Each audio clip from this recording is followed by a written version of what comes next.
Okay. You're going to listen to You Are There. We're into a new chapter. It's chapter 5. And this is where we have Europeans, mostly English and French, coming to what they're going to call America or the New World to start colonizing.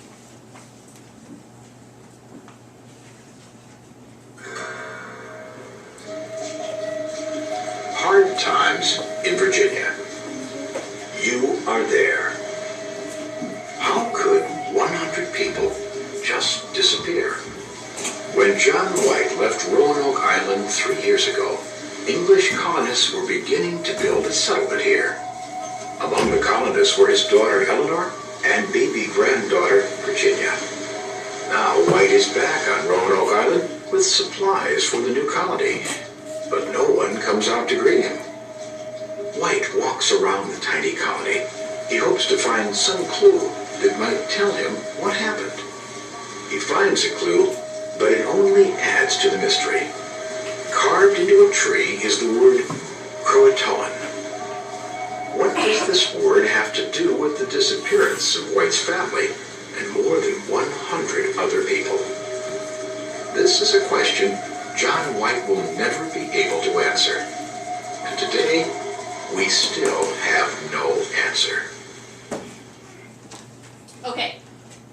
John White, an English man, brings people to America, begins a colony on Roanoke Island, which is in the the North Carolina area. Okay, it's like right there on the, right between kind of Virginia and North Carolina. What happens is they run out of supplies. He goes back to England. He gets kind of hung up in England, can't get a ship, can't get back here. When he finally makes it back here, he goes to the place where they were supposed to be living. There are no people. There's nothing. The only thing that there is this little tree carving that says Croatoan. And the Croatoan is going to be a Native American word. And we'll talk more about that tomorrow, because tomorrow is going to just be about Roanoke Island. Okay?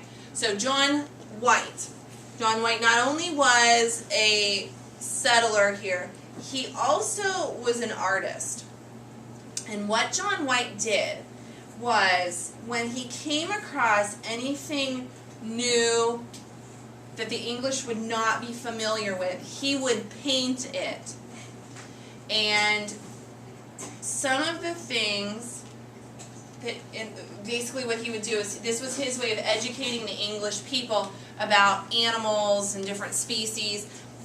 He would paint the Native American people so that people in Europe would see what they were experiencing here in America. And they're really detailed pictures, and these are probably some animals that you know. So these are copies of pictures that he's painted, and he's got thousands of them. The last time that I was in Jamestown to visit, in the Jamestown Museum, they had a show going on, and it was John White's art. Okay, so mostly he did animals, insects, birds, fish, things like that. He also did some other types of paintings, and this was all for education. He would do maps. He would do pictures of he would, paint maps. So John White really was about teaching people about what was going on here. And here's pictures. They didn't have bananas in Europe. They called them platanos. So if you've ever seen or heard of a plantain, this is going to be something that's where that name comes from. He did a lot of pictures of the Native Americans and the way that they dressed. Now, this would obviously be a winter outfit for a Native American. Okay, so John White, kind of an interesting fellow. Some people didn't believe some of the things he did and said. But no matter what, he was the leader of this group. He left them, came back, they were gone. Now there are different theories about what had happened to this group of people. One theory is that the Native American group came and wiped them out. Another theory is that they became desperate because they didn't have supplies, so they actually joined a Native American group and moved on with them. In this You Are There, they talk about John White's granddaughter, Virginia. Virginia was actually the first child born in America, and she was named Virginia, and the state of Virginia is actually named for her. It's the first person born in America. Okay, so let's take a look. We're going to first talk about the lost colony of Roanoke. Roanoke you may know as a city in Virginia. Roanoke Island is going to be a different place. So please don't confuse those two things. Alright, so let's take a look at 157. The whole goal here for these countries who were colonizing, and it's always the goal, is how much land can you own? How many people can you rule? So you have the Spanish, the French, the English, you have the Dutch. These are going to be your main exploring people. Here in America, English, French. The Spanish are going to be here. They're going to be in Florida. We're going to leave them alone. They don't really get into it too much with the French or the English. They're kind of hanging out down here, doing their thing.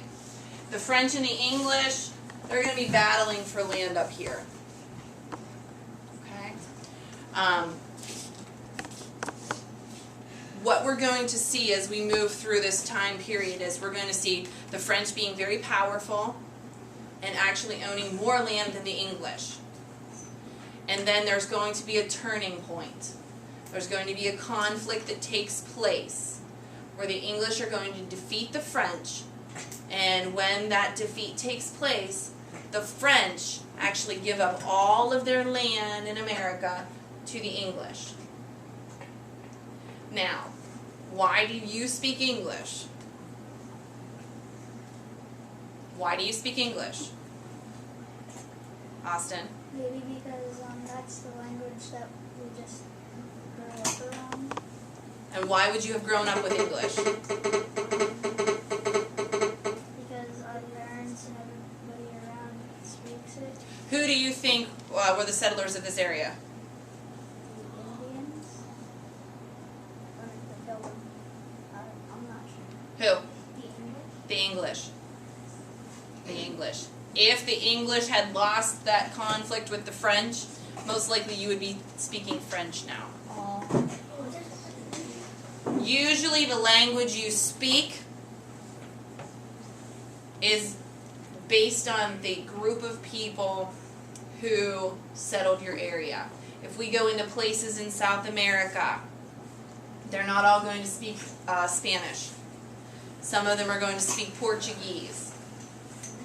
And that means that those areas were colonized by the country of Portugal. Okay? So we were colonized by the English. Yes, the Native Americans were the first ones who were here, but if we look around the room, most of us are going to have an Anglo or an English descent. Okay? All right. So England's rulers watched as their rival, Spain, established vast new colonies in the Americas. In the late 1500s, England began trying to establish colonies of its own. The colony at Roanoke Island was England's first attempt. Queen Elizabeth I of England and other English leaders had many reasons for wanting colonies in North America.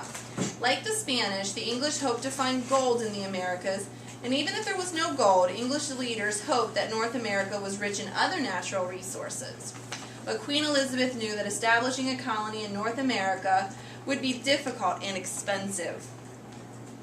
It could also be dangerous.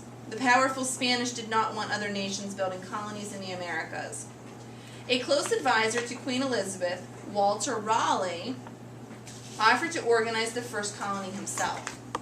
Raleigh was a soldier who explored North America in the early 1580s. He knew of a place called Roanoke Island off the coast of what is now North Carolina.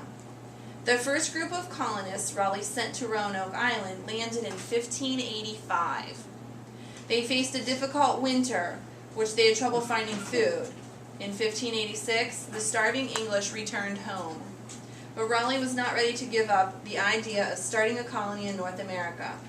In 1587, John White led more than 100 men, women, and children to Roanoke Island. This colony also struggled. When supplies ran out, White sailed back to England for help. When he reached England, however, he found a country at war with Spain. England could not spare any ships to send supplies to the colony. White was not able to return to Roanoke Island until August of 1590. When he got there, everyone had disappeared. The only clue White found was the word Croatoan, carved into a tree. Croatoan was the name of an American Indian group that lived near Roanoke Island. No one knows what happened to the Roanoke settlement. The colonists may have been captured by Spanish soldiers.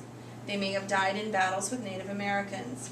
Another possibility is that the starving colonists moved south to live with the Croatoan people. Because the mystery remains unsolved, the Roanoke Island settlement is known as the Lost Colony. So we have a lot of possibilities here. Will we ever know? Possibly, maybe not. The only way we're going to find these things out is if there's some archaeological find, artifacts, things like that. Otherwise, it will probably remain a mystery. Yeah, go ahead and put your coats on.